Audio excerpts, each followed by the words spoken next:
The growth of the church, part 1.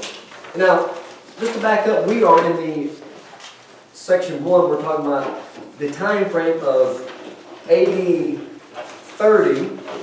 Why AD 30? What's significant about that year? That's when Pentecost. Is that right? Yeah, you know, Jesus. basically, yeah, Jesus. It's like the standard Sunday school answer, right? It's like the old joke, you know, with the Sunday school teacher. What's fluffy, has a brown tail, you know, and the Sunday school teacher asks him, and the answer was, Jesus. Oh, yeah, AD 30 is the death, burial, resurrection, Pentecost. We'll roll that all into one here. And we go all the way over this time frame here to 323, and that is Constantine. And he's an important player on the scene of church history because he's the one who basically takes Christianity and accepts it and makes it a legal religion. And so we're talking about roughly about 300 or so years here. And we talked about the big picture last week, surveying the landscape, if you will, the fullness of time and what culture, because the church wasn't born in a vacuum. Just like you're born into it's a nature versus nurture. What affects you more? I think there's both. And so for the church, they were born into a real culture, real people. That was they had to deal with a very paganistic culture, a state that was opposed to it. Even the Jews, and it started out obviously in Jewish context, and they had to deal with. We're going to look at persecution from within. We also talked about how there was a bunch of superstition prevalent in Roman culture. And the church had to deal with that. And remember, the church had to deal with a lot of critics by the superstition. They said, it's the Christians who come on the scene, and this is why we're having all these floods and earthquakes. And, they blamed the Christians. They were the scapegoat. And it was people like, who was it, Tertullian? He was one of these Christians who took on the critics. He said, now hold on now, time out. That's not logical. That doesn't make any sense because didn't you have earthquakes and floods before Christianity? Yeah. Hey, listen, this is just the nature of things. So we're finding already early in church history people who want to defend Christianity. And is there still a need today for somebody to be a spokesman for Christ and speak up against the liberalism and the atheism that attacks Christianity on a daily basis? You better believe there is. Peter says this, you ought to always be ready to give an answer for the hope you have. I do it with gentleness and love. These people are called apologists. It comes from the Greek word apologia, and you immediately think apology. In English, apology is, are they saying they're sorry for their faith? I'm sorry for being a Christian, apologizing. No. Apologia, it comes from to make a defense, like an attorney would. So you got this whole group of people who rose up in church history who were defenders of the faith. Today we have some modern people like Ravi Zacharias, Strobel, others who wrote the case, not the case for Christ, but evidence that demands a verdict, Josh McDowell. You got some others out there who, like Tertullian 2,000 years ago.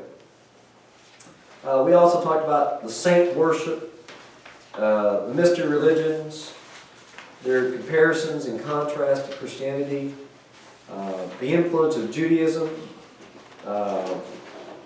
and this idea that the Jews, we talked about this just a second in our quiz, how they have been dispersed through the years. When the Syrians came in the Old Testament, and remember the Old Testament, Syrians came and they took the northern kingdom, Israel, and they just scattered it like chaff in the wind. And there was no more. And there would never be another northern kingdom. It's just gone. God punished the northern kingdom because they were just worshiping. You remember like Ahab and Jezebel? Out of the 19 kings in the northern kingdom, you know how many good kings there were? 0. Zero. God put up with them long enough, 200-something years, 230 or whatever, maybe shorter, and he says, you're done. God's patient, but even his patience has a limit. And so he did away with them through Sennacherib and the Syrian kingdom. And then it's like the sister kingdom, she saw all this and she didn't, correct herself. And Jeremiah and some of the other prophets said, hey, you need to shape up or ship out. And that's exactly what happened. God sent the southern kingdom. They didn't scatter them. He sent them into exile into what country, what empire? The Babylonians. This is Nebuchadnezzar. This is where Daniel and his friends go. A whole generation over there. And they finally come back, a remnant comes back in Ezra and Zerubbabel and all that crew over there in post-exilic after the exile times. So as a result, though, you've got Jews spread out all over. And then Alexander the Great comes, and he helps spread the Jews and the Seleucids and after him. So there are Jews all over the world now who, it's very nice when Paul goes out to Asia Minor, modern-day Turkey and stuff.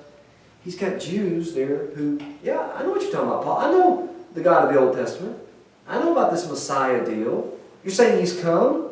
Yeah, let me show you Isaiah 53. Let me show you Psalm 22 that David talked about, that Isaiah talked about. Hey, he's here. He came. And he took care of the sin problem for us. I'm here to tell you, do you want him to be Lord of your life?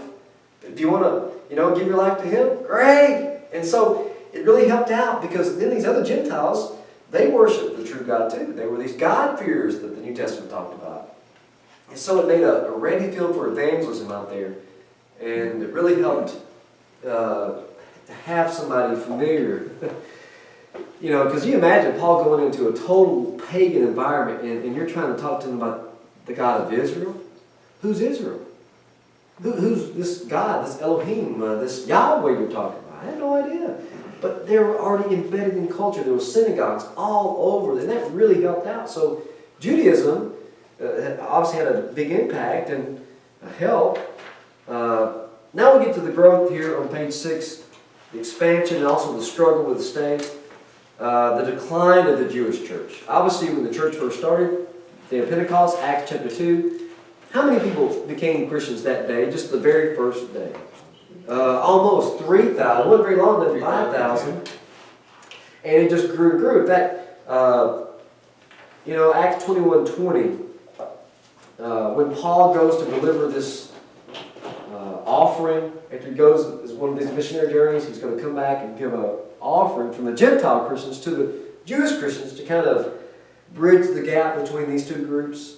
And he makes this statement in Acts 21:20. He says, when they heard this, the people that in Jerusalem, they praised God because he's reporting to them what's been happening. They said to Paul, you see, brother, how many thousands of Jews have believed. And all of them were zealous for the law, zealous for doing what God wants to do. So thousands, but that's kind of the zenith. This is kind of the pinnacle. And from here on, it's going to be less and less Jews becoming Christian and more of a Gentile inclusion. Why is that? Well, of some of these factors in the decline of the Jewish church, the Jews began to persecute the church. Remember it was the Sadducees who were kind of the ones who really took the lead in this in the book of Acts. Then all of that, you had some of the loss of the leaders in the Jewish community to the church. Can you think of one of the big leaders in the Jewish community? Really he's one of the highly trained Pharisees, trained under one of the highest rabbis of Gamaliel. They lost him to the other side, in a sense. Who was that? Paul.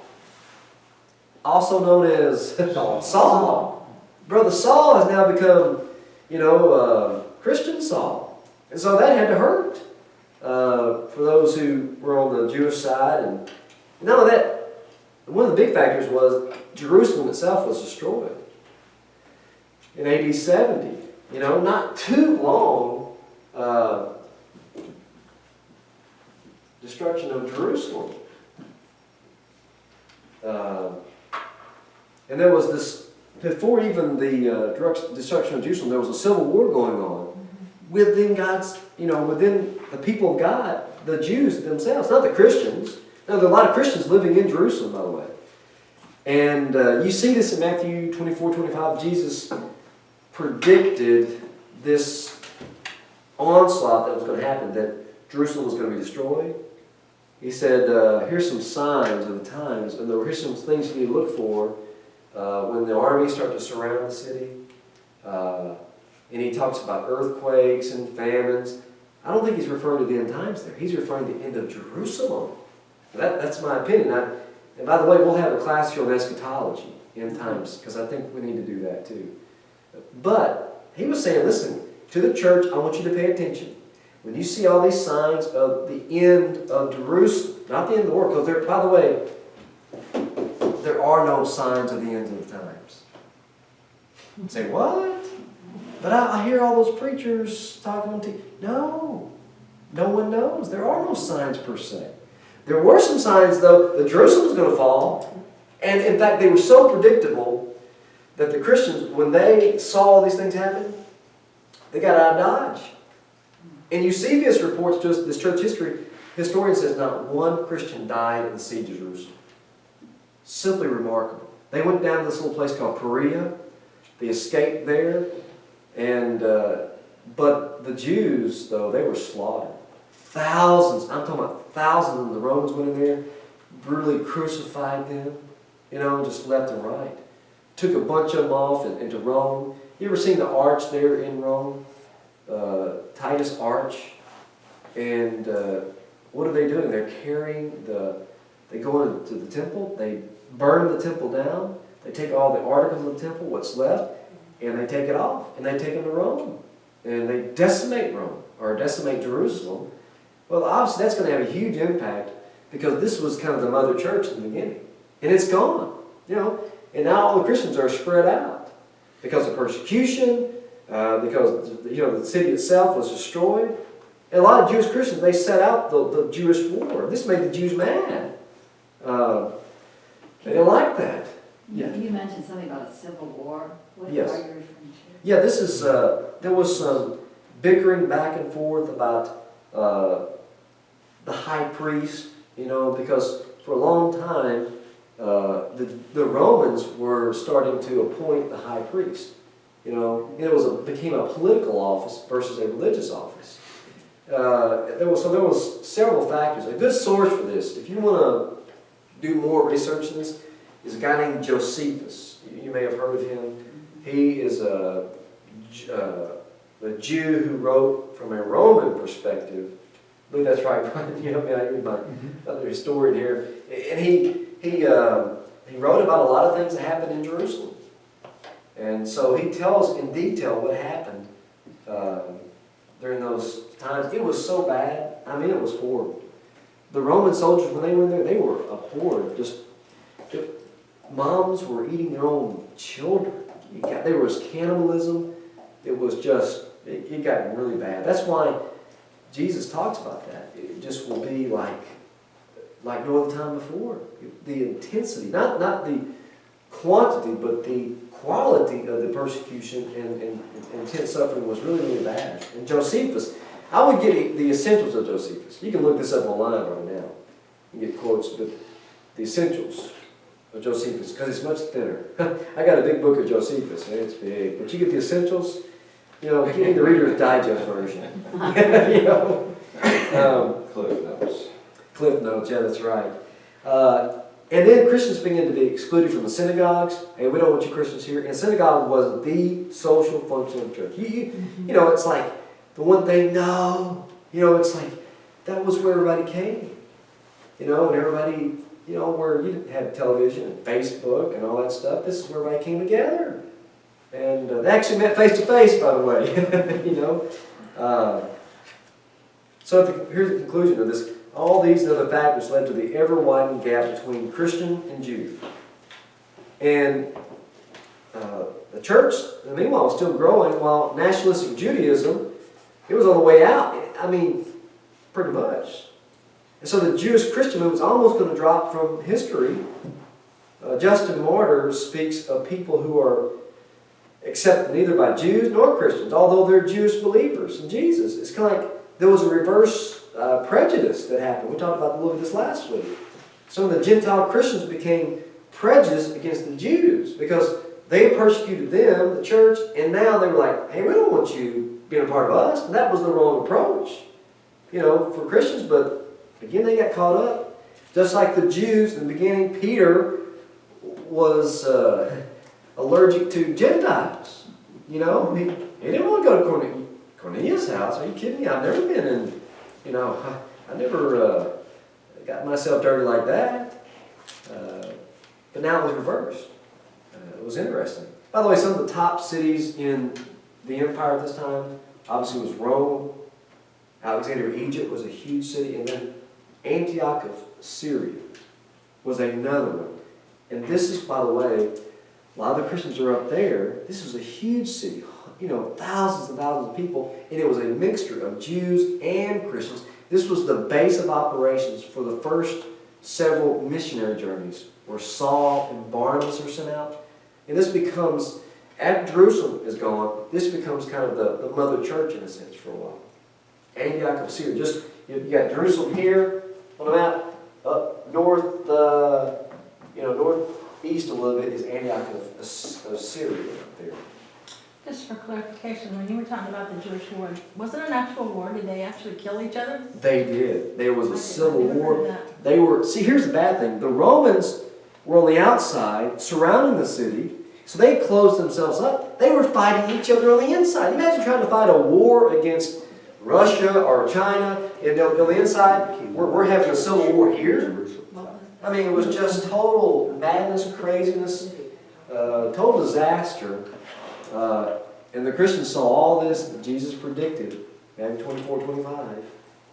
And they said, you know what? When you see all these things, get out of town. Don't wait. It's going to be difficult. If you're pregnant during this time, or whatever, don't go down and pack a bag pretty much. Just get out of there. And they did. Then, obviously, you had the expansion of the Gentile Christianity. And it really began to gain momentum in the second, and third centuries, after the first century, because it's just the nature of it, The ball began to roll downhill, and it began to pick up momentum, and there was great strength in Asia Minor, over in the east, in Syria. By the way, you see our TV came in? Hopefully we'll get that mounted. And so I'll be able to show some nice, hopefully, maps. And show you. You get a wall at my house, so I'm not that really nice. You got a wall at your house? You can mount it on, At your house or mounted? Yeah. We go to Gary's house then. So I want to show some of these maps, but in the east, Constantinople, which is Byzantine. If you ever look at a map, that's where, by the way, Asia Minor, we're talking about modern day Turkey and stuff like that. That's where a lot of the books of the Bible were written. Ephesus, Revelation. This was kind of where everything was happening. And this is where more culture and people were. Out west toward Rome, that was boondocks. And not too far was the barbarians. You couldn't do anything with those people hardly. You know what I'm saying? This is where culture was. This is where people were. And this is where leadership was. And we're going to find out when the Rome falls. That's why this is going to become so strong. And the only person left in the West was the Bishop of Rome. And that's why all the power went to him. And the church became so strong over in the West. It was strong over here too. It ruled differently over in the West. This East-West, we're already starting to see some of that already. And there were more vibrant urban areas. You could learn more over in this area. There was more vibrant among the middle class. It always has been. Numerical strength. There's some estimates. Who knows? We don't really know. But how much of Gentile Christianity? We're not sure. There's different estimates. And again, it was strongest in the urban areas. And again, it's not so much important though, sometimes how many you win, but who you win. That makes a difference in society. Sometimes you can win sometimes a couple of movers and shakers, and that makes a difference. Just the way it is as far as political influence. But ultimately, Christianity won the heart of the empire.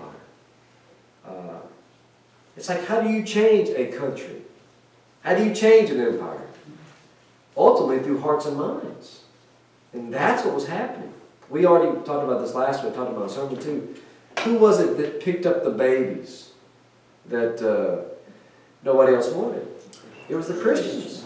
You know, I was listening to a sermon this week or last week talking about some of the enemies of Christianity. In their writings, we have them preserved. And you pick up a lot about what do the enemies say, because you really get the real deal sometimes. I mean, they'll slant things obviously one way, but you get a flavor. He says, these Christians, they're just so good. We got to get rid of them, you know. Couldn't stand them.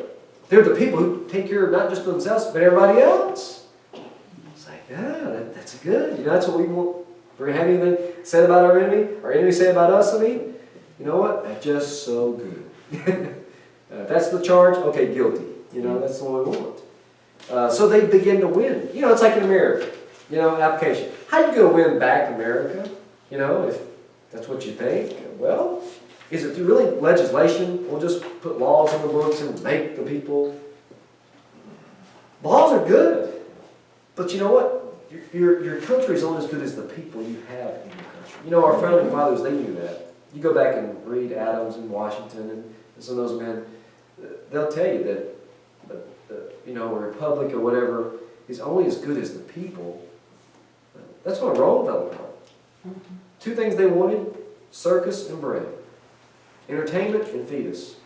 You know, on your expense, on your dime.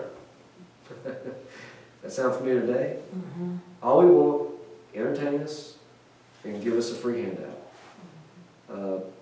But how do you change a country or an empire that's pagan and anti-God or atheistic? Well, you go out there and you win your neighbor. And you win your neighbor, and I win my neighbor, and you win your neighbor, and it's a momentum changer. And that's what happened in the empire. They changed the hearts and minds, and it was an unprecedented spread in that it was won by persuasion again. Especially, they were facing so much bitter opposition at the same time. You know, they persuaded people by arguments and lives and changed lives. Not like the Muslim faith who go there, you know, to a different region and say, okay, would anybody like to be a Muslim today, or would you like to die? And they all came forward. You know? I don't know if they sang just as I am or not. Yeah.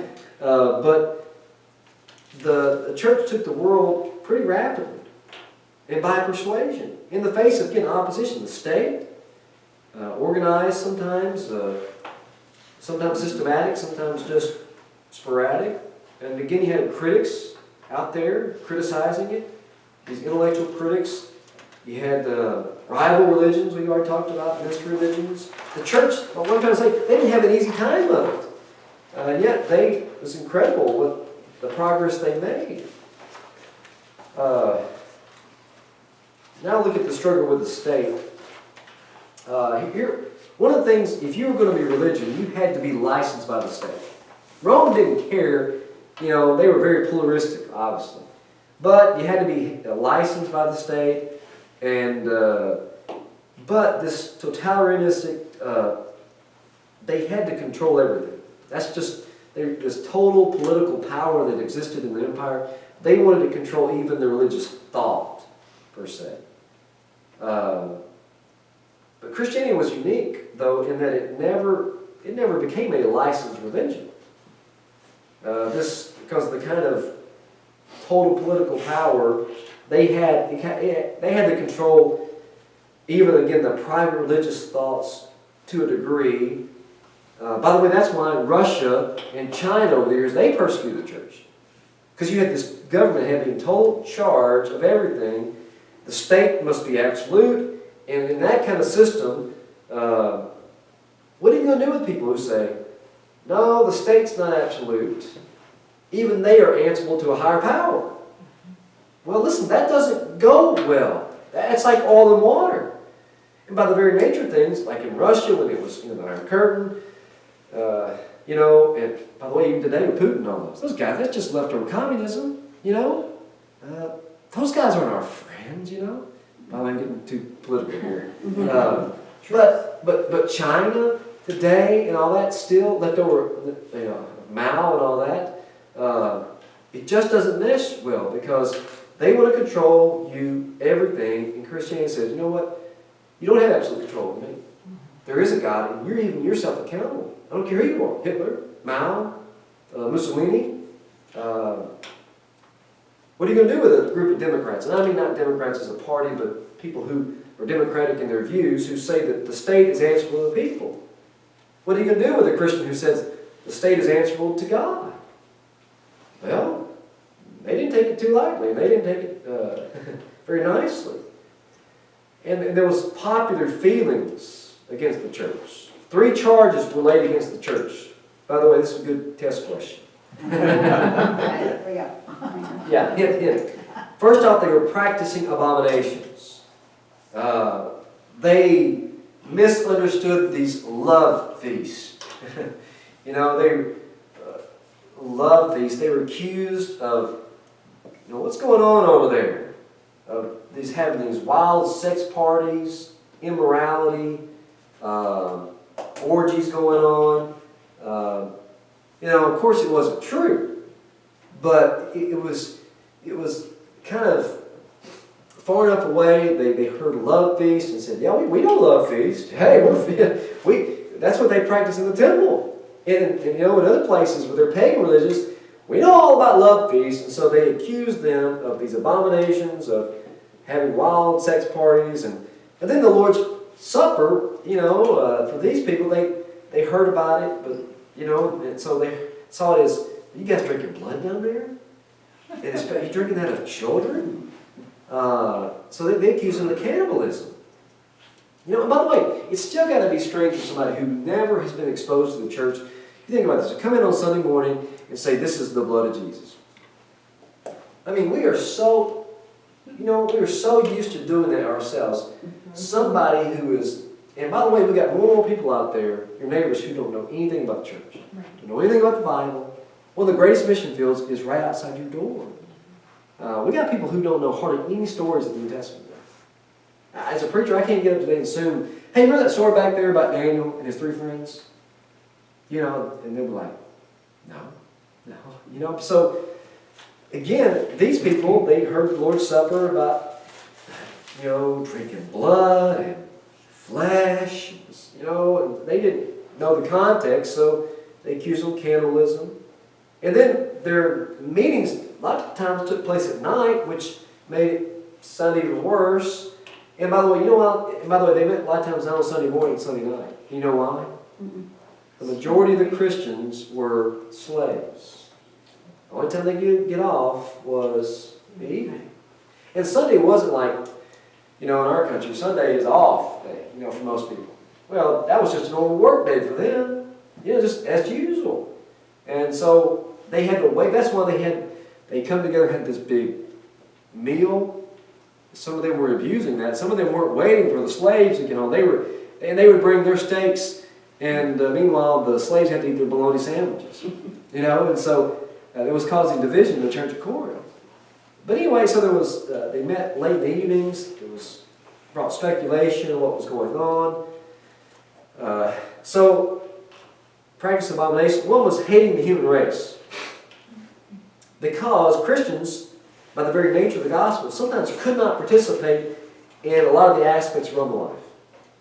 The games or the spectacles that took place in the Colosseum and places like that, where they dedicated these games to the gods. This is going to be to Zeus or Jupiter or Hermes this day. Well, as a Christian, could you be there and in good conscience go, "I'm okay with this"? No. There is no such God as Zeus. And I'm not going to be participating in this. And these people just killing innocent people and wild things that went on, the spectacles, all that took place there in the Colosseum and other places.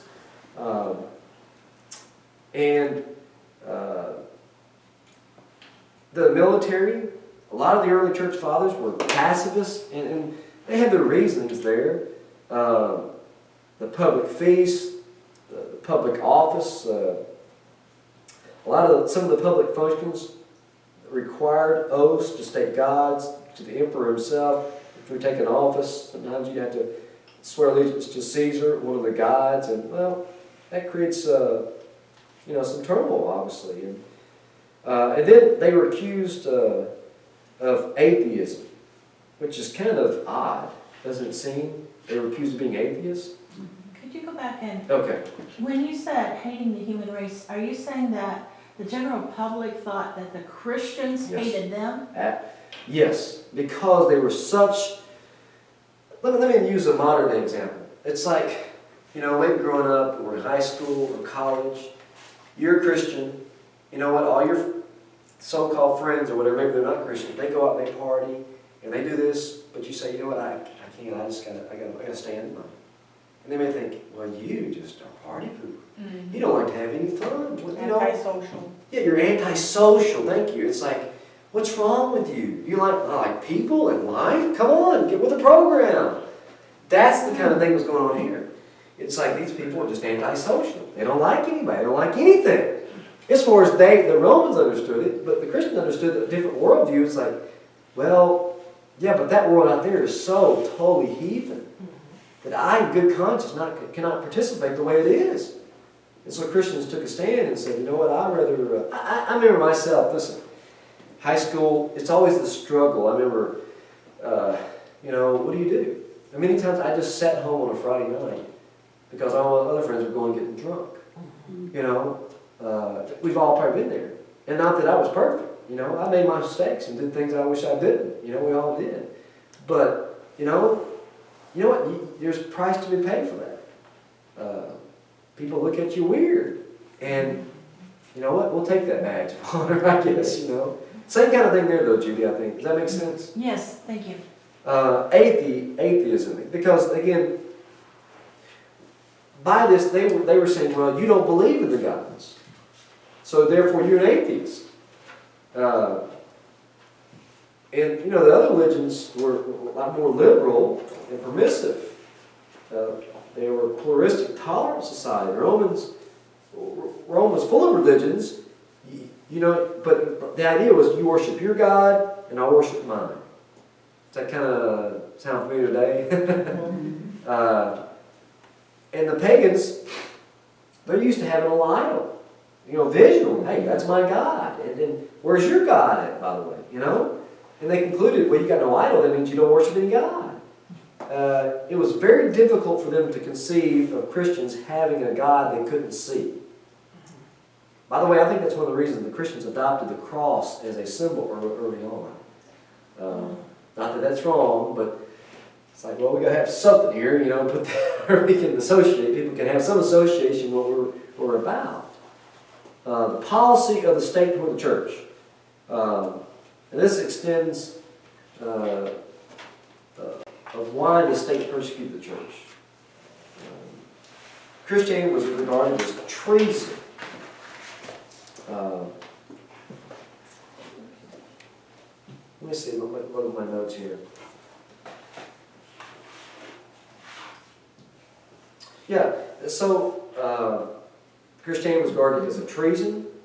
Was this anything to this? Well, you go look in the Gospels. Isn't there a lot of Jesus talking about the king and the kingdom? And you read all that and you think, well, if you're Rome, you're one of the people in authority.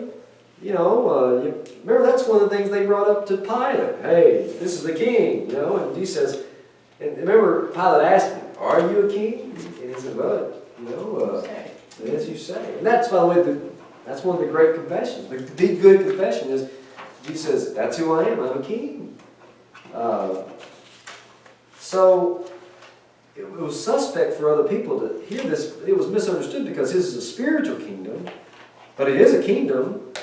And there was a presence of a revolutionary element in the church. You look at the context of the book of Revelation, which is it's a symbolic book. It's an apocalyptic book, which is It's highly figurative. Why? And by the way, what does Revelation talk about? Well, it talks about the great Babylon. Babylon the Great. I.e. probably the Roman Empire in a sense, at least in part. And why didn't you just come out and say, Rome? Rome's going to fall. Well, that would have caused a little more trouble for the Greeks. They already had it hard enough, right? So this book was written in code, kind of wink, wink. We know this is talking about Nero and Domitian and all those guys. In other words, the general picture is Rome's going to fall, the church is going to win. And that would have been a kind of treasonous book to have out there, And so that's why Revelation, written around the year 90 or so, when this persecution was hot and heavy for the church, it was written in kind of figurative language. So you can kind of understand this a little bit. And by the way, maybe that's why the epistles, there is not so much a reference to kingdom so much. It talks about it in different ways. There still does. But in the New Testament, there also is this emphasis on we need to obey the powers that are in control. And they themselves serve as God's ministers, His servants. Romans 13. Timothy says we're to pray for our leaders, like our president, whoever the king, You need to pray for them. So the church, Paul in the New Testament didn't say to revolt against the king and pray for the leaders. Who was the leaders at that time? We're talking about Nero and Domitian and some of these evil guys. And so there wasn't in the New Testament this idea of treason. And the requirements were minimal. Public allegiance versus private faith. And then the refusal to swear to the image of Caesar kind of clinched it. They had to go in there and say, Caesar is Lord. And well, again, that's where you just had to draw a line.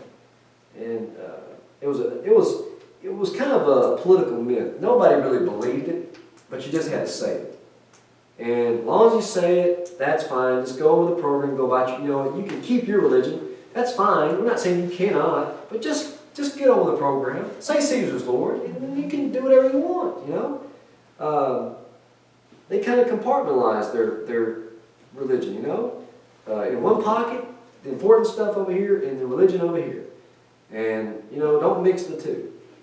And that's kind of the way they looked at it. And Rome, though, feared all rival religions. That's just kind of the way their political, because they had total political power, they were paranoid. And it was good reason, because the Christians were so organized. And Rome feared it. And by the way, there's nothing wrong with an institutional, organized church. I'm glad I come to church that there's people who organize the nursery. Amen.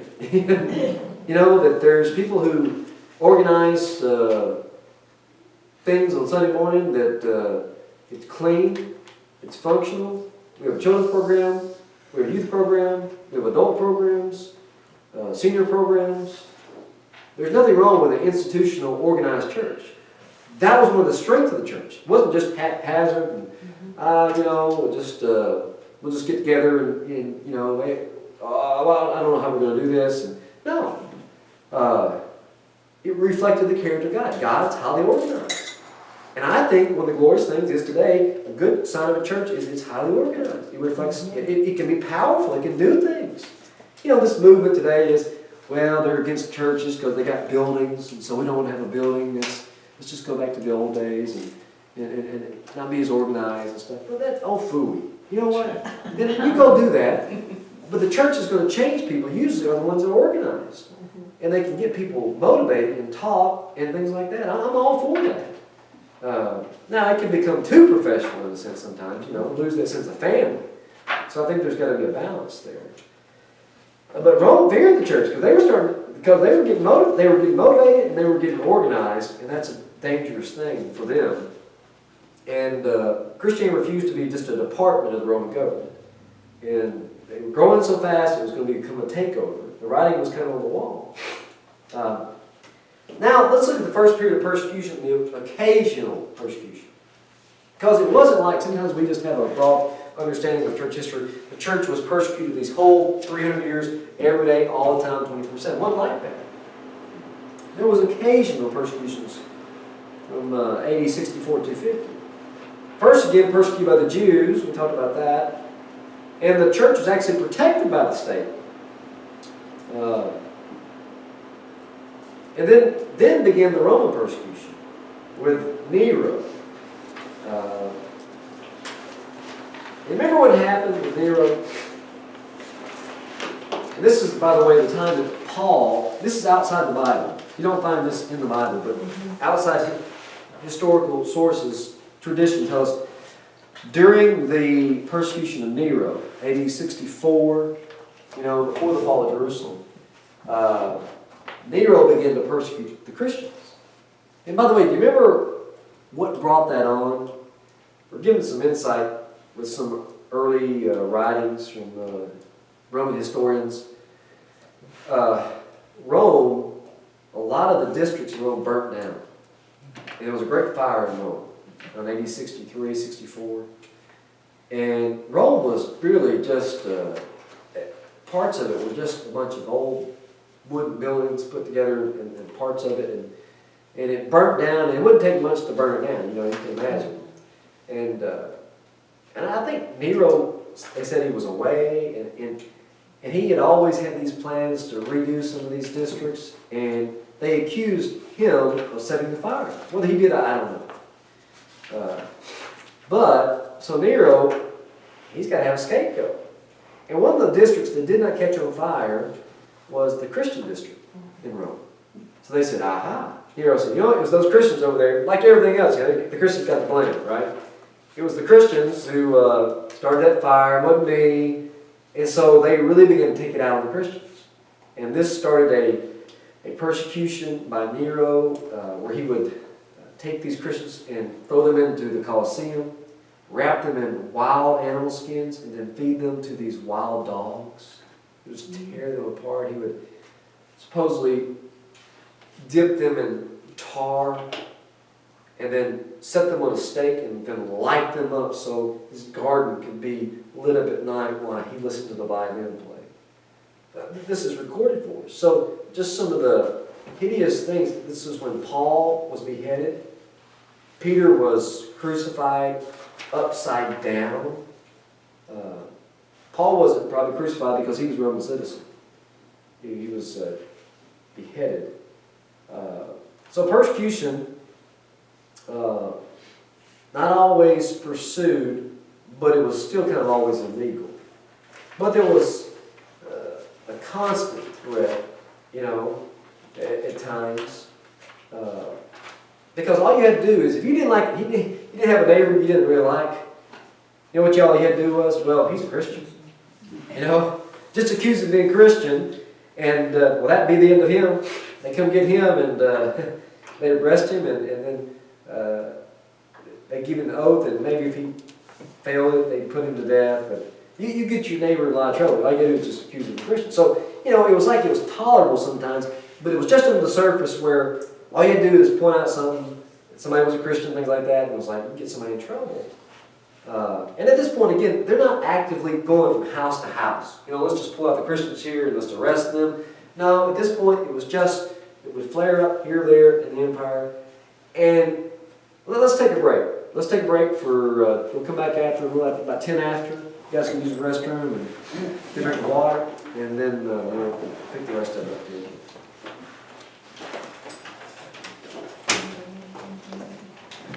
Continue. We're talking about persecution, that it wasn't always systematic, but there was always this underlying threat. Because on the books, it was illegal. It's just, did you really enforce it? Right? And that was kind of what was happening at a time during this first 300 years.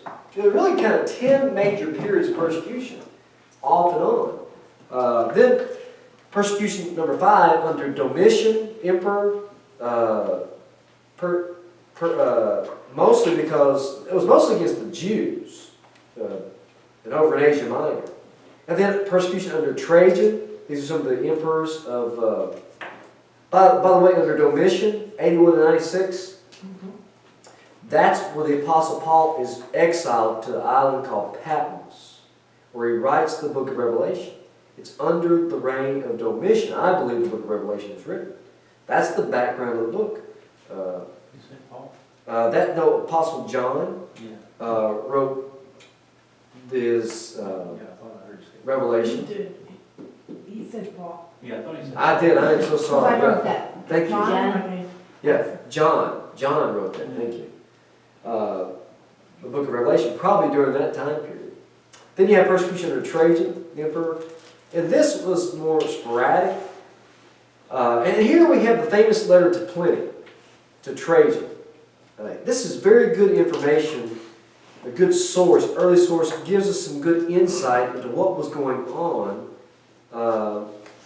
Pliny was a governor in Bithynia, north of the Mediterranean Sea, in the Roman Empire, and writing to Trajan, the emperor, who's trying to reorganize the affairs of the province, and he's asking advice on how to deal with these Christians that are popping up all over the empire.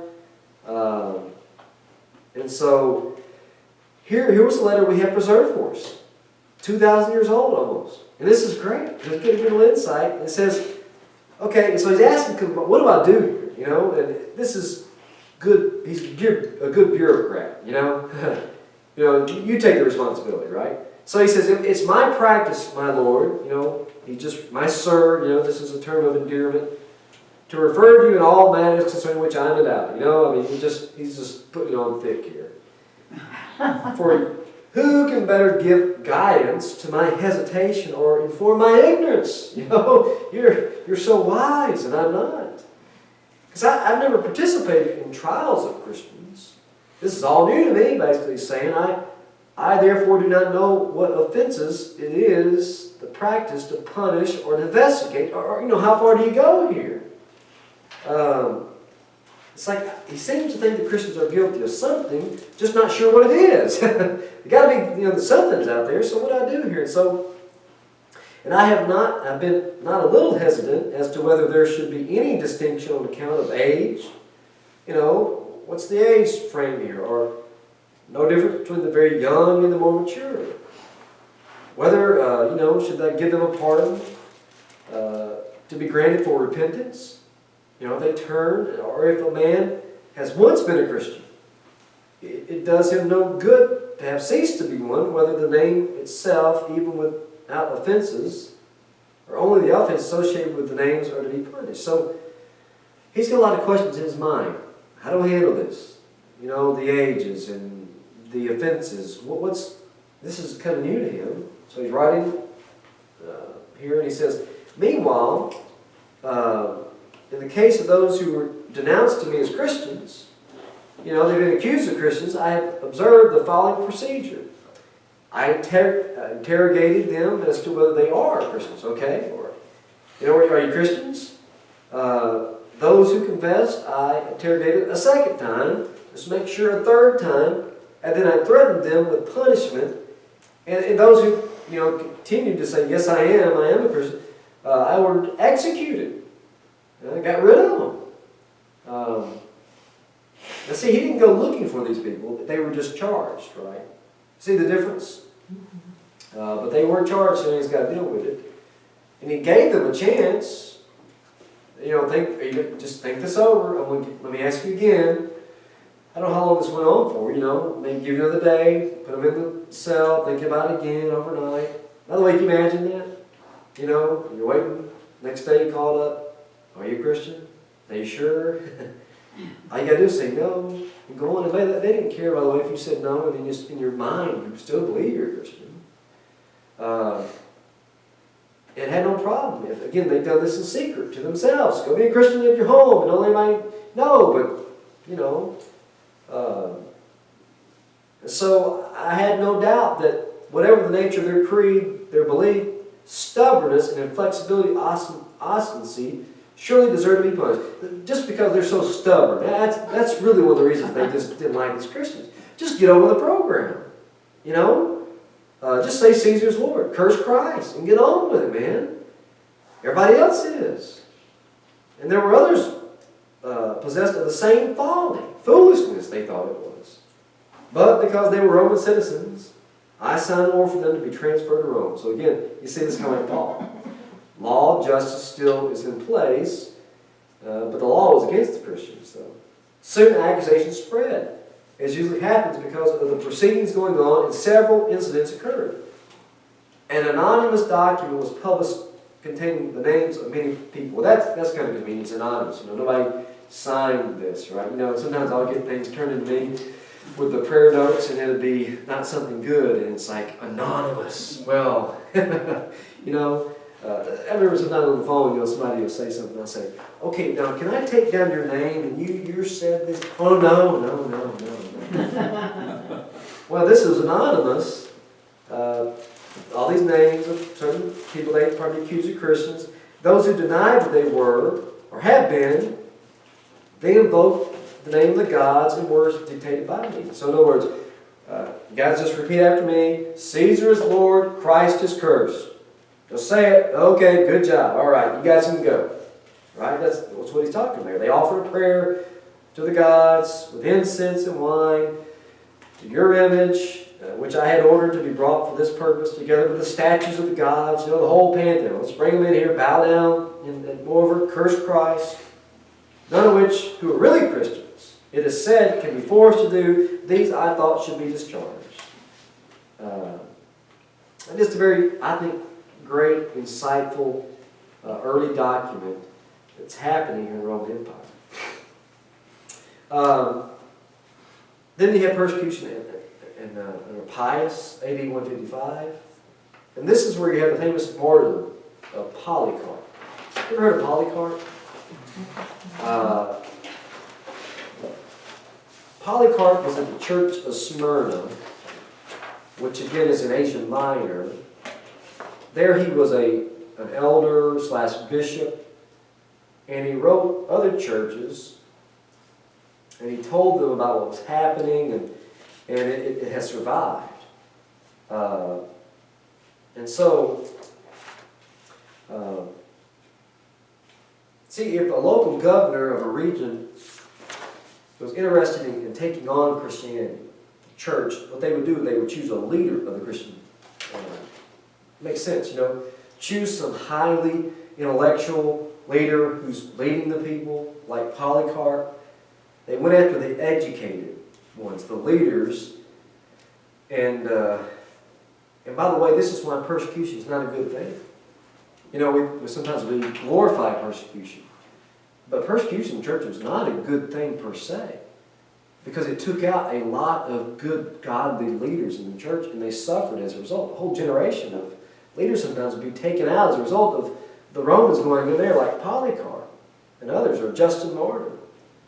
And when word first got out that they were going to arrest Polycarp, he went and hid the first time. And he didn't know, was that the right thing to do or not, What do you do? The second time, though, they found him, and he refused to run. And he said he was sorry, that I fled the first time.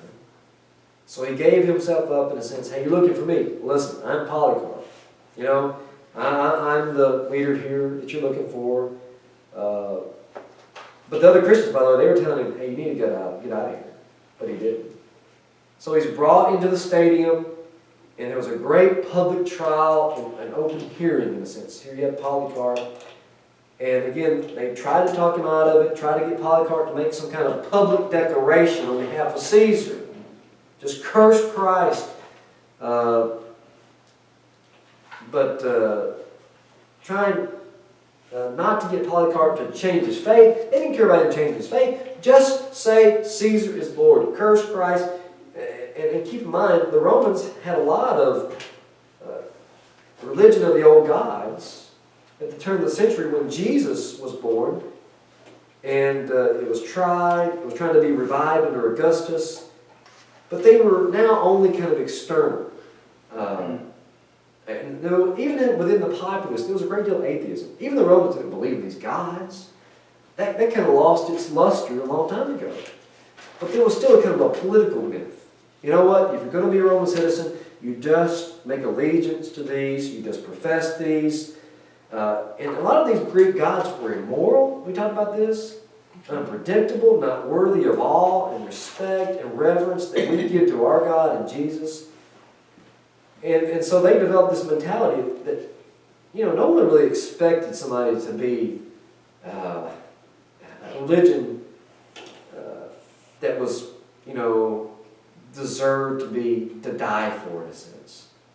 You keep that to yourself, and they put everything, again, important in one pocket, and the religion in another. They compartmentalize things. And the kind of religion they had was, again, not the kind of religion you die for. They didn't think, why would you do such a thing for that? I mean, our gods aren't worth it. They're over there committing adultery with each other, killing each other off. And again, the Romans never asked so much to give up their faith. And they wouldn't have asked Christians to deny Christ, except Christians just kept saying, it's not Caesar who's Lord, it's Jesus. He's the ultimate Lord. And it's Jesus who's Lord. And if Christians would have been willing to say, okay, maybe compromise. Jesus Lord in heaven, Caesar's Lord on earth. Let's just go there. How about that? Well, no. Remember this, Matthew 28:18? All authority in heaven and on earth has been given to me. No compromise with that. Jesus, the Christian's assistant, our first allegiance is Jesus is Lord. And so, here's Polycarp entering the stadium. And again, this is not Bible. So did it really happen like he said? I don't know. But you know what? It's very interesting. The voice came to him from heaven, be strong, Polycarp, and play the man. Be the man, Polycarp. This is kind of like, this is your hour. And the speaker indeed one saw, but the voice heard by those of our friends were present. Then he was brought forward, and great was the din as they heard that Polycarp was arrested. So he's brought before the council. This proconsul kind of functioned as a governor, who asked him if he were Polycarp. He said, that's me. And this governor tried to persuade him to deny his faith, urging, hey, listen, have respect for your old age. You're an old man. This would be a shame, to go this way. And the rest of it, according to the customary, swear by the genius of Caesar. Think about this. Just cross your fingers. Put them behind the back. Not even Caesar, just the idea of it. The idea. It's like the idea you salute the uniform, not the man. Sometimes those people in the military. You know what I mean? There's an idea the person itself may be a kind of a dirty dog, but it's the respect of the office itself. Just respect the office itself. Polycarp was good on with the program, and change your mind. Say away with the atheist. Change your mind, by the way, it's metanoia, which is the Greek word for repentance. He's asking him to repent of his faith, of his idea that Jesus is Lord, right? That's kind of the opposite repentance, right? Mm-hmm. And to say away with the atheists, they talk away with the Christians.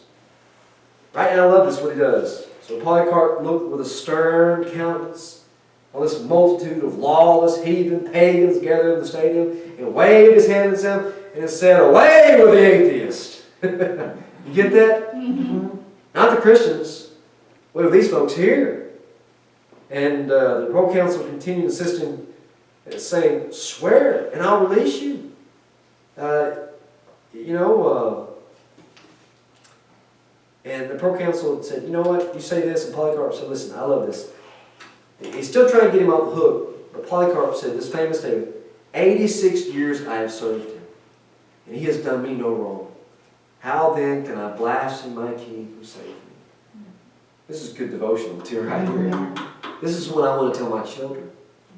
I teach them in school. Some of the great people of history, right here, Polycarp. This guy had gravel in his gut. He was just tough. Be the man. He was. So the governor of the proconsul said, he's continued to persist. I've got wild beasts over here, man. If you will not change your mind, I'll throw you to them. Then he said, bid them be brought. Change of mind from better to worse. It's not a change that we're allowed. You can't go that direction. But to change from right to wrong, or wrong to right, is good. Then again, said the proconsul to him, if you despise the beast, unless you change your mind, I shall have you burned. But Polycarp said, well, you threaten the fire that burns for an hour, and after a while it's quenched, for you are ignorant of the fire of judgment to come and everlasting punishment reserved for the ungodly. You're going to set me on fire? Let me tell you about hell. That's what he said. That's the fire you need to really be afraid of. This fire right here may last for a moment. There's another fire coming, and you need to be aware of that. That's what you really need to be aware of. It says, but why you delay? Do what you wish. And he was burned. He was burned. Well, again, I think a very motivating, insightful. We have one of these Christians, early Christians, dying for the faith. Became a great martyr in the church. And the church began to put these people on a pedestal, you can understand. And they would even honor them every birthday of the saint. You know, these people, these great saints, they would gather in their graves and they'd have a great celebration and their memory would be etched on. And then we have persecution under Marcus Aurelius. He was the famous Stoic emperor. I think he's the emperor. You ever seen the movie Gladiator? Yeah. Mm-hmm. He's the one, the old man, I believe, that is dying. And it's passed on to his weak son, you know, sissy son there.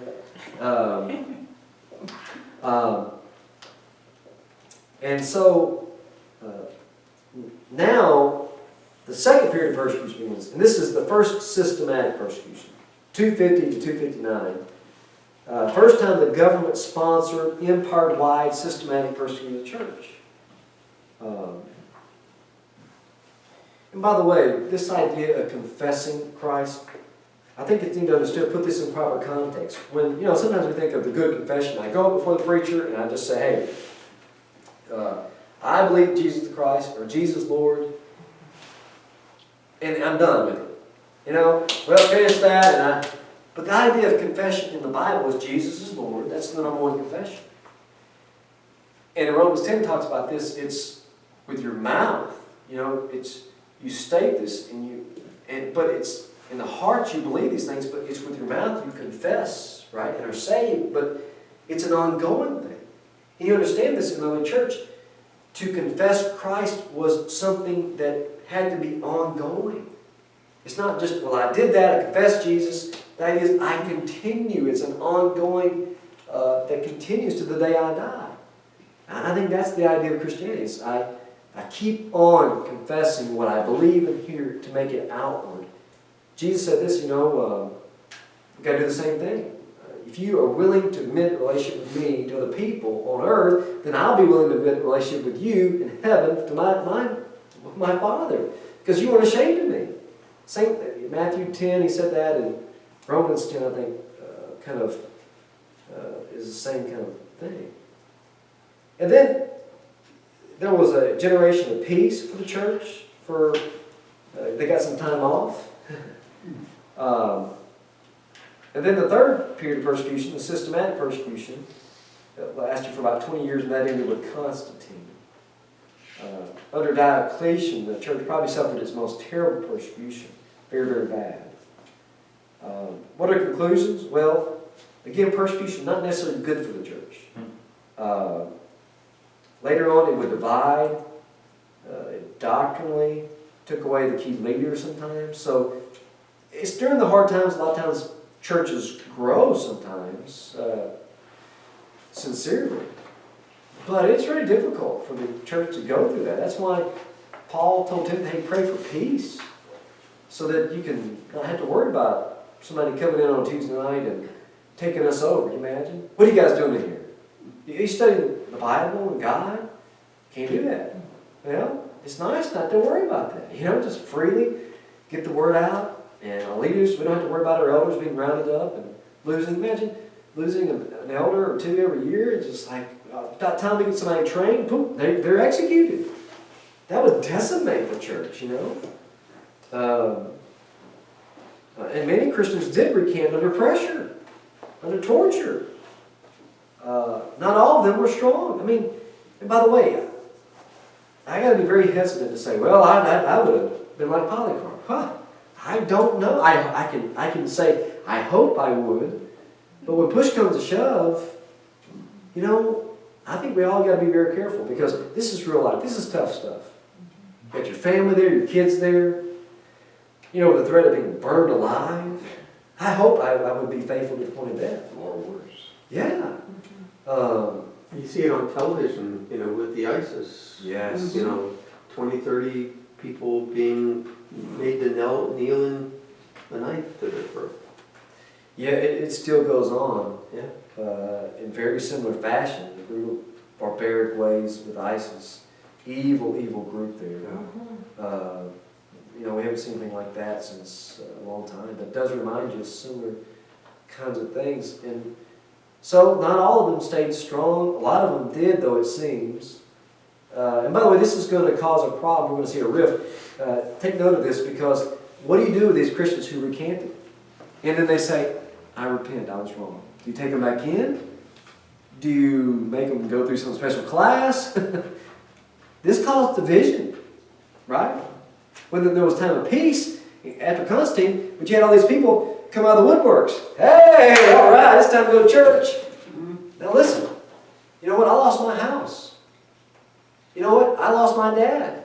You come in here and think it's no big deal. You think that would cause some rifts here at our church? If for 10 years it was difficult and your family stood strong and the Smith family, whoever came over here, comes out finally over here, they've been in hiding and they've just been cooperating and they say, you know what, I'm sorry.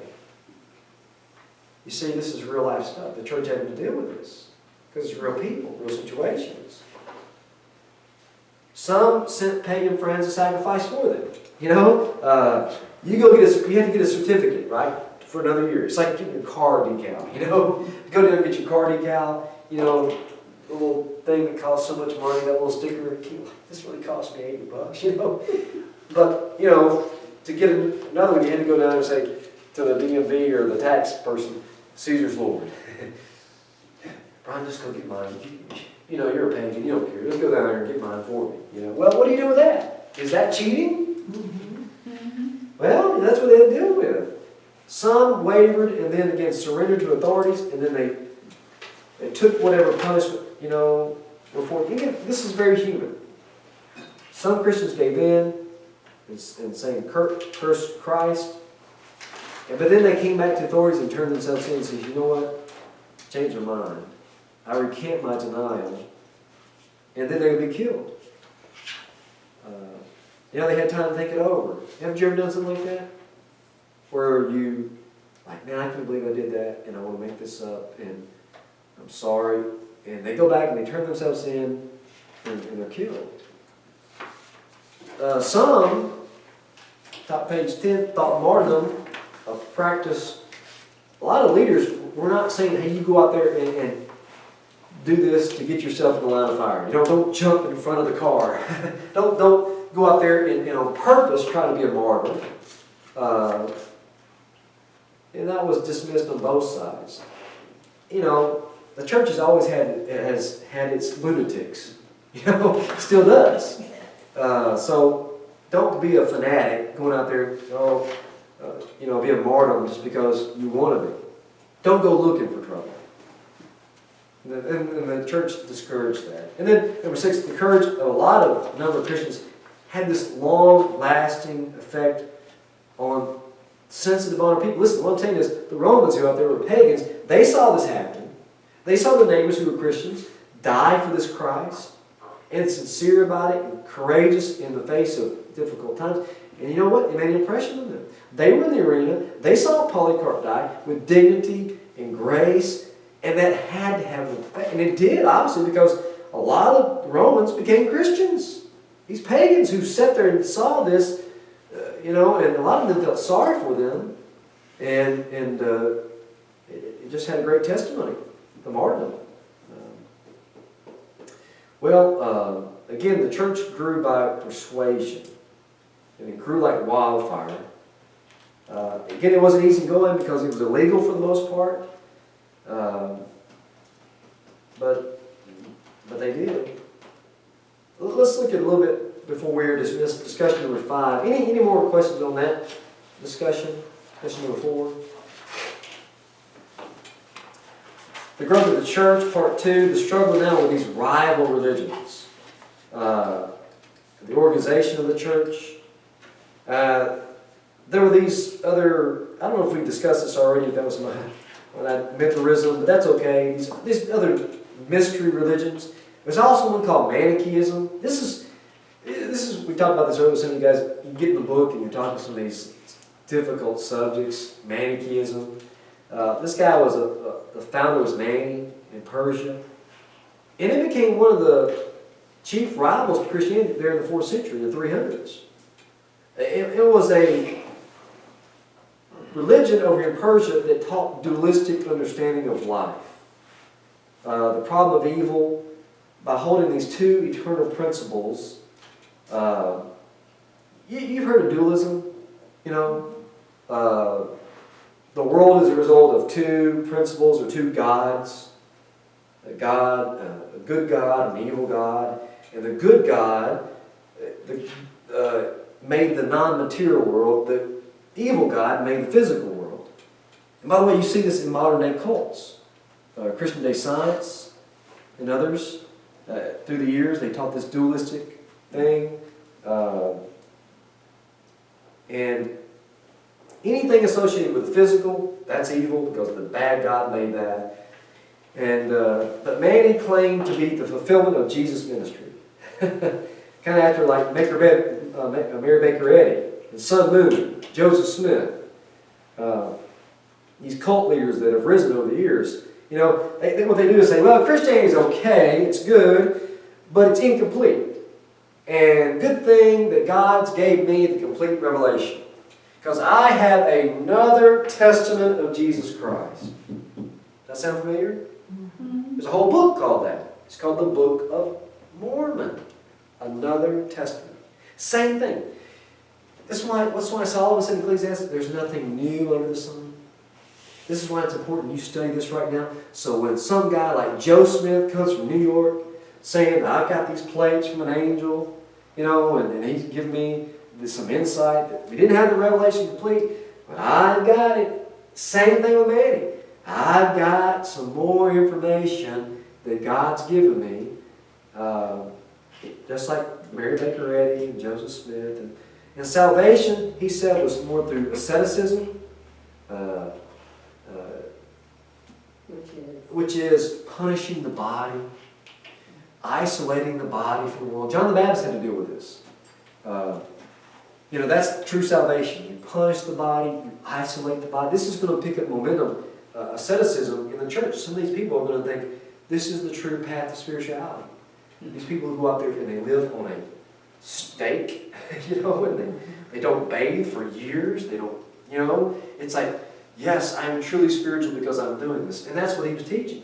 Because I'm getting away from the physical, you see, because that's bad. I don't want to be in the world. And this transcendental knowledge, you know, versus the forgiveness of sins. And, you know, this beyond the written word, there's more of a mystical experience, right? That's true. You get away from nature, you get away from the world, and you get with nature. You know, like a New Age type understanding in a sense, you know. And Augustine, however you want to say his name, he was a follower of Manny. You've heard of Augustine? Great, I mean, influential leader, one of the great influential leaders of the early church. He was a follower of Manny. He was a Manichaeist. Which, if you know Augustine, and you begin to see his doctrine, it's like, aha. And we're going to find out John Calvin was a student of guess who? Augustine. And then you begin to understand where all these doctrines come from. Not from the Bible, but from Manichaeism and Plato. This is what caused a lot of damage in Christianity. And so, the contributed to the growth of asceticism, leading ultimately to celibacy. You know, this is why people thought, well, again, if the physical is bad, if you can just remain single and celibate, then that's some kind of higher form of spirituality. Is that true? No. Jesus said, listen, if you want to be celibate for the kingdom, if that's your, you know what, okay, that's fine, but that doesn't make you any better than anybody else. In fact, Paul came along and said, Timothy, some are going to come along and teach things not taught by God, but by demons. One of the things they'll teach is you're not supposed to marry. And that's not according to the Bible. The Bible says if you want to marry, that's okay. If you don't want to marry, that's fine too. But to say somehow, it's say you're on a higher plane. See the dualism, the separation. Mysticism, again, coming to the knowledge of salvation by this mystic experience versus the rational study of God's Word. How do you know God? How do you know you're saved? Well, through an experience. Or is it through the obedience of the Word of God? Let me tell you, is that a question for today in our age too? How do you come to know God? Well, I just had this experience. I just felt it. Or is it because I read it, God said it, I believe it, and I did it? Is that any less spiritual than I just had the best feeling in the world? Which one's more spiritual? The Bible, when it says, I read it, I believed it, I said it, I did it. And then the experience will come afterward. This is what we're dealing with today in 21st century Protestantism out there. How do you know you're saved? Is it through just listening to the Bible and hearing God's Word speak to you that way? Well, Neoplatonism. There's some different teachers out there. Augustine had been a disciple of Plotinus, a Neoplatonist. Again, very dualistic, very like Manichaeism. Same old dualism, just different words. The soul can escape the material world, rise to this ecstatic union with God through this mystical contemplation. Again, it had an influence on Christianity. Even though you may not understand what all that means, just understand that it taught that asceticism was, good to get away, and it was kind of a higher form of spirituality, to beat the body and punish the body, and make that somehow sets me apart from anybody else. Well, that's not true, but this is where the roots came from. God is this transcendent, static, soul-efficient cause, led to Augustine to the idea of predestination. Predeterminism versus the biblical doctrine of that. And then mysticism, knowing God through sensual experience. How do you know God? And Augustine taught this. You read his book called The Confessions. And see, the fundamental choice between salvation and by obeying the gospel and salvation and by mystical experience. It's the question of faith and non-faith. Hebrews 11:1 says, the conviction of faith is not what's seen. Augustine could not accept the simple idea of the gospel that if he read it and believed it and accepted it, he was forgiven. Because he was before he became a Christian, he was a heathen. He lived with several different women, and had a child outside of birth, outside of marriage, and it's really difficult for him to just take it at face value. So when he had experience and things like that, and because of his background, that for him was the assurance of salvation. And I think we're still dealing with that. Just as an aside here, the plan of salvation taught today in a lot of belief-only Protestantism is pagan mysticism. And one of the reasons is Manichaeism had on Augustine. Again, who was a serious student of this guy Mani. Again, how do you come to Christ? Through this mystical experience. Well, that's paganism. It doesn't matter what you do with the body. You have this personal, mystical contact. That's why, by the way, I think the Protestant world will not accept the truth that baptism is essential for salvation. Even though the Bible is very clear. Why don't they accept that? Why can't they? Well, the concept of salvation is sort of like mysticism. Because if that's the way it works, baptism cannot have anything to do with it because it's a physical thing. If salvation comes through a mystical experience, You know, are you a born again Christian? Or you really know Christ as a personal Savior? I don't read that in the Bible anywhere, personal Savior. I mean, I think I know what people mean by that, but versus a group Savior? You know what I mean? You've had a personal, like a special category, born again, as though there are not any other analogies of Christianity. How do you know Him? Personal experience versus just taken by faith and doing what He says? Do you come to Christ through obeying a doctrine or through a mystical experience? Well, the roots go all the way back here. Just have an experience with Jesus. You hear that today, common in Protestant Christianity. And we're going to look at later on in the Protestant Reformation. Next, we'll do that class. That people had a big impact. And that's why baptism got cut out of the salvation process, because it was a physical thing. And they said physical can't have anything to do with spirituality. And yet I beg to differ, because look at the cross. You know, the cross is a very physical thing. It had very true spiritual dimensions. Well, this is not a class on baptism. That was our theology class. Were there hierarchies in the time of Augustine? Was he an official somebody? Yes, he was the bishop of Hippo, in Africa there. He was the kind of churchman in that region there. So he eventually became a very influential church leader. We'll run into him later. We're just kind of talking about him right now because of Manichaeism. But he'll latch on to that teaching. And because he was such an influential leader later, and he wrote, we're going to find out the people who write in history in church, they're the ones who had the most impact. And it doesn't make sense. So yeah, he was a very influential leader later on. He wrote called The City of God. Oh, yes. All right, and the Confessions, which is very famous.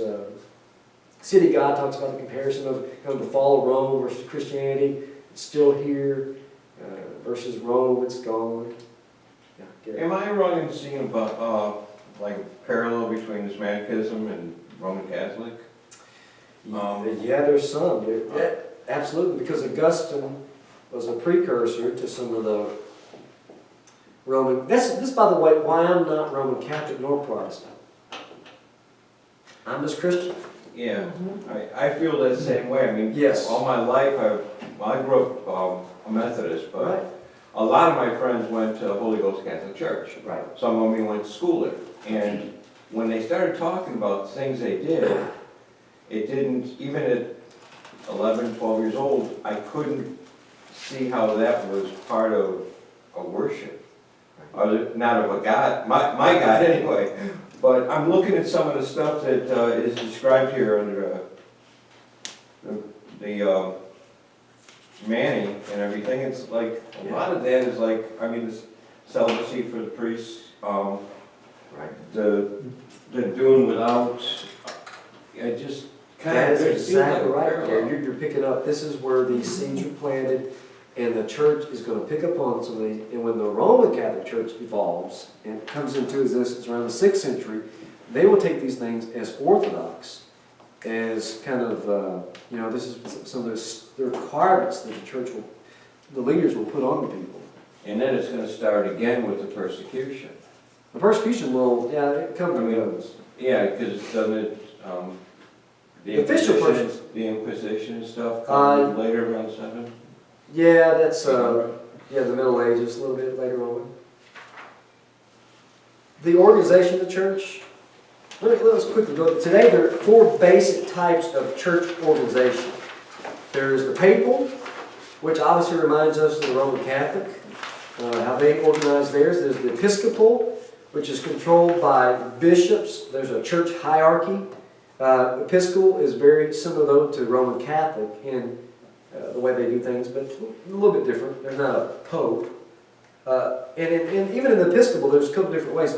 There is a administrative, like the Methodists do, where in some churches of God, you have administrative bishops. But then you have others who have kind of see themselves in the line of the apostles. Where the Episcopal Church does that, where they have they officially represent God to the people. And they're in contact with Christ, and not just administrator, but there's more power than just an administrator. You understand the difference there? There's a distinction. So there's the papal, episcopal, and then there's the congregation, which kind of where we're more follow along.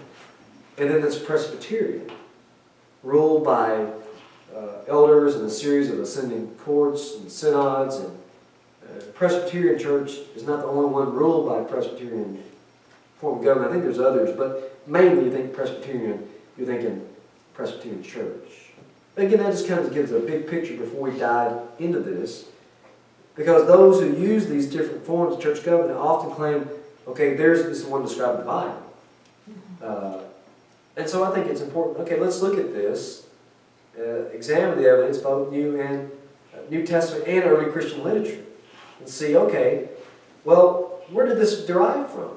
You know, the papal. Do you find papal, the Pope in the New Testament? Or do you find him in church history? And if you do, where do you find him? Do you find him in Rome, there in the 1st century, or 2nd century, 3rd, 4th, 5th, 6th, or was it 6th century? Did it just evolve, or was it there from the beginning? You understand? Some people can claim, well, that's Bible, but let's go back and look in the Bible, and look back in church history, so we can see where we got to where we are today. In the 1st century, how was the church organized? Well, you had this whole group of men called apostles, and Paul talks about this. First of all, God appointed for the church apostles as this foundation for the church. And these were the men who were inspired by God. They when he left, he gave them the ability to speak, do miracles, and they were also gifted men along with them.